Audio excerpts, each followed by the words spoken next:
Nice, shalom, shalom. I'm going to start off this video by giving all praise, honor, and glory to Yahweh, Bahashem, Yahweh Shai, Bahashem, Makakwadash.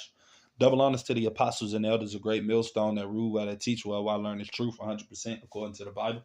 I also want to say shalom to the elect, the 144,000 men, the prophets, the servants scattered abroad the four corners of the earth, and shalom to the Aquaf, which are the sisters that are sincere in your children, shalom. And in today's video is going to be basically titled the ending for Esau is slavery, because we know that, after everything is said and done, that after Esau's rulership is over, as it tells us in Second Ezra chapter 6 verse 9, and I'm gonna get that precept, that basically once we come into power, that these heathen nations, mainly Esau Edom, they're going to go into slavery, man. And that's going to be the end of Esau Edom, the so-called white man. We know that all of the other nations, of course, are also going into slavery, but Esau is going to be the only nation or people that are going to be eradicated after they be in slavery to the Israelites and in servitude for 1,000 years. So I'm gonna go to a few precepts just touching on that, right? This is Second Ezra chapter 6, and I'm gonna start at verse 7. It said, "Then answered I and said, what shall be the pardon asunder of the times, or when shall be the end of the first, and the beginning of it that followeth?" Verse 8. "And he said unto me, from Abraham unto Isaac, when Jacob and Esau were born of him, Jacob's hand held first the heel of Esau." Verse 9. "For Esau is the end of the world," right? Which is the so-called white man that's in power now, as it tells you in Job 9:24, how the earth is given over into the hands of the wicked. These are the people that's running the earth now, and their rulership, right? Their current age that they're up under in power, right? This thing is coming to an end, right? And we see it's coming to an end with everything that's happening in the world. America, and these Edomites being divided against one another, them not having that power structure over the nations and over the earth like they used to have, 20, 30 years ago. All of that power is coming to an end, man, right? And it says, "For Esau at the end of the world, and Jacob," right, meaning you so-called Negroes, Latinos, and Native American Indians, which makes up the biblical Hebrew Israelites, and Speckelbergs, who may look like these heathen nations, but your seed line goes back to Abraham, Isaac, and Jacob. It's the beginning of it that followed. And we know in the kingdom of heaven that these heathens are going to be our slaves, man. They're going to be in complete subjection under the Israelites, man. The Israelite elect men and our Lord Yahweh Shai, King David, and the 12, man. These people are going to be our slaves. They're going to, do things for us, And I'm going to go to a few precepts just proving that, because we know ultimately that, as it says in Revelation chapter 13, the same things in which it is that they did to us is going to come back. It tells you that in Galatians chapter 6, verse 7, how Yahweh Ba'ashem Yahweh Shai is not mocked. For whatsoever a man soweth, that shall he also reap. And we know these Edomites have done a lot of corrupt and wicked things throughout history, man. Mainly, oppressing the Lord's people, bringing us over here during the transatlantic slave trades and things of that nature, torturing us. We know that ultimately we were brought over here due to our punishment for rebelling against Yahweh Ba'ashem Yahweh Shai and being disobedient. But still, it tells you how Esau went the extra mile with the slavery, went an extra mile with the torture and the persecution and the afflictions that he bring upon our people, man. So the Lord is going to pay him back all of that double, man, in the kingdom of heaven. That's why he's going to be a slave, right along with these other nations, but he's going to have it the worst. This is Revelation chapter 13, verse 9. It said, "If any man have an ear, let him hear." This is verse 10. It said, "He that leadeth into captivity," right? Because we know that this devil led our people into captivity, man, into bondage. We're still in captivity to this day, as it tells us in the book of Baruch chapter 3. And I'm going to go to that and I'm going to come back. Baruch chapter 3.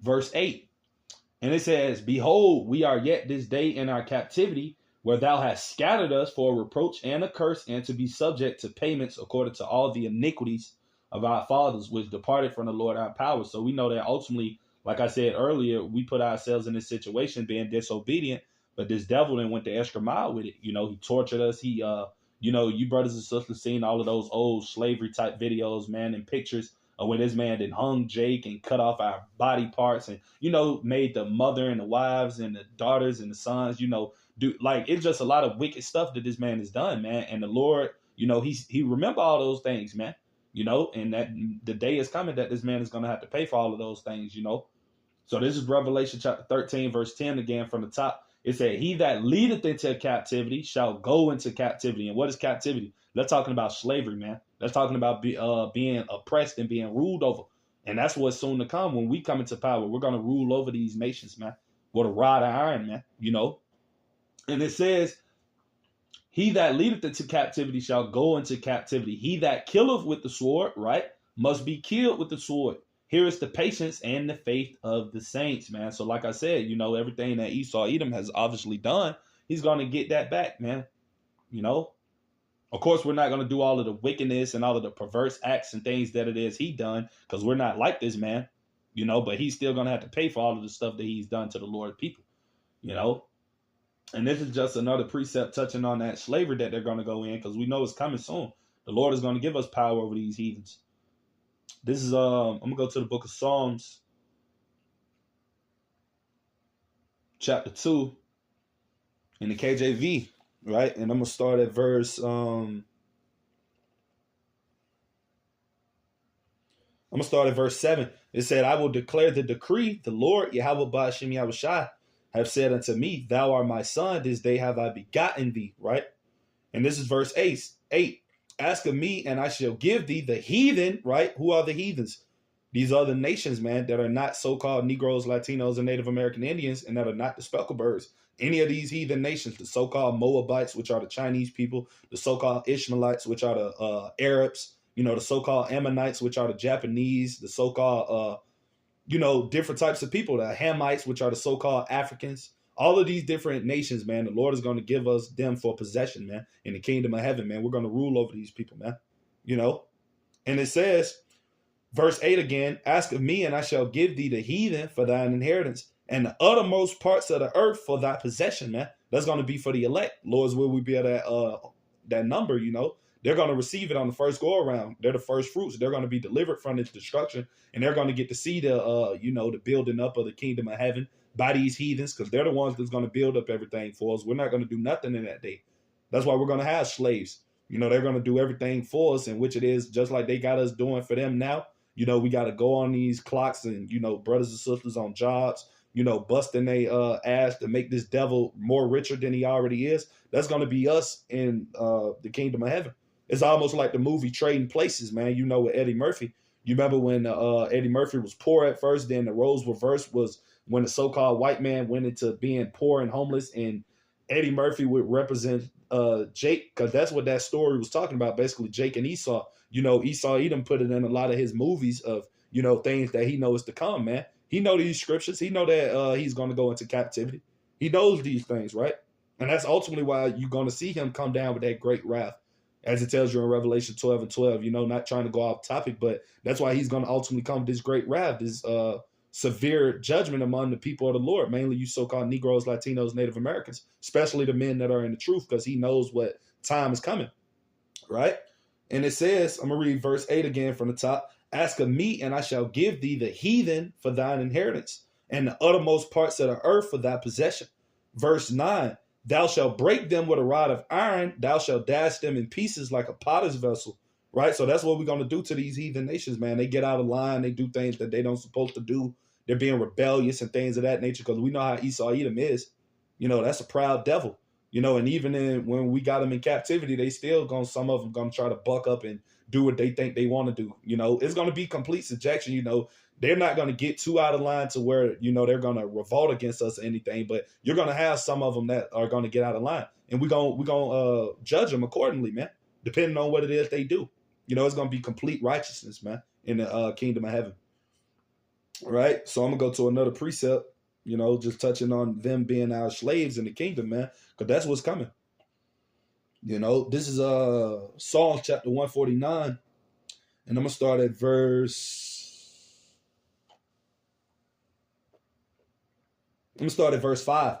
It said, let the saints, right? Who are the saints of the Lord? The Israelites, or the elect of the nation of Israel. It said, be joyful in glory. Let them sing aloud upon their beds. Verse 6, let the high praises of Yahweh Ba'ashem Yahushai be in their mouth, and a two-edged sword in their hand, to execute vengeance upon the heathen, right? Because that's what we're going to execute upon these people, man. The Rothschilds, the Gettys, the Bloombergs, the Oppenheimers, the Schookengroovers, all of these different Edomites, man, that are in power, that's ruling the earth in wickedness. We're gonna rule over these people, man. And we're gonna execute vengeance upon these people, man. Like I said, if they get out of line, they do things that they don't supposed to do. It says we're gonna rule over them with a rod of iron. Roughly paraphrasing what I just read in Psalms chapter 2.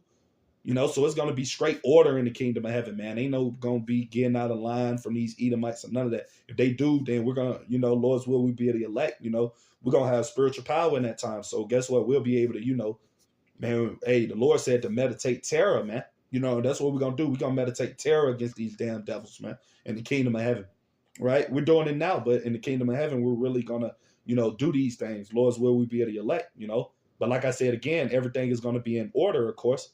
As the Lord says, I believe in the book of 1 Corinthians 14 and 40, it says, let all things be done decently and in order. So the kingdom of heaven is going to be orchestrated in order, man, right? But it's still going to be penalties going out, you know, for people that, you know, are not, you know, listening and things of that nature, because you're going to still have some people, you know, like I said, going to try to, you know, buck up and things of that nature, probably not do what it is they want, we tell them to do. You know, but we're going to rarely have that problem in the kingdom because, you know, they're going to listen. They're going to be subject to us. That's a fact. But, you know, some of them might go off because that's just what they do. You know, you might have some Edomites that might go off or, you know, do something wrong and stuff like that. Then we got to, you know, we got to deal with them accordingly, right? But this is verse 7 again, Psalms 149 and verse 7, to execute vengeance upon the heathen and punishments upon the people, right? Who are those people? These heathen nations, man, starting off first with Esau, Edom, the so-called white man. Verse 8, to bind their kings with chains, right? Their kings going into all of these elite banking families, all of these so-called Edomites with power that's ruling the earth, you know, these devils. You know, we're going to get them first, man. They're going to be the first fruits of slavery, right? Because the rest of these Edomites, the low-level ones, a lot of them are going to be killed off in Babylon the Great when the Lord bring forth that nuclear destruction and the laser beams of the chariots. They're going to die, you know, but the elite banking families, the Rothschilds, the Gettys, you know, all of these different people that, you know, going to be hiding in these bunkers and all of these, you know, things that they got builded up and stored up, you know, these underground bases and stuff they got thinking they're going to escape the judgment. They're going to be the first ones to go into slavery. So the elect are going to get them. It tells you that in the book of Revelations, how they shall hide in the clefts of the rocks and things of that nature, roughly paraphrasing. The elect, we're going to be getting them out of there, man, and bringing them straight into slavery, straight into bondage, man, right? And it says, verse 8 again, to bind their kings with chains and their nobles with fetters of iron. Man, that's slavery, right? Verse 9, to execute upon them the judgment written, right? This honor have all his saints. Praise ye the Lord, Yahweh Shem Yahweh. So that's what we're going to bring upon these devils, man, and these other nations.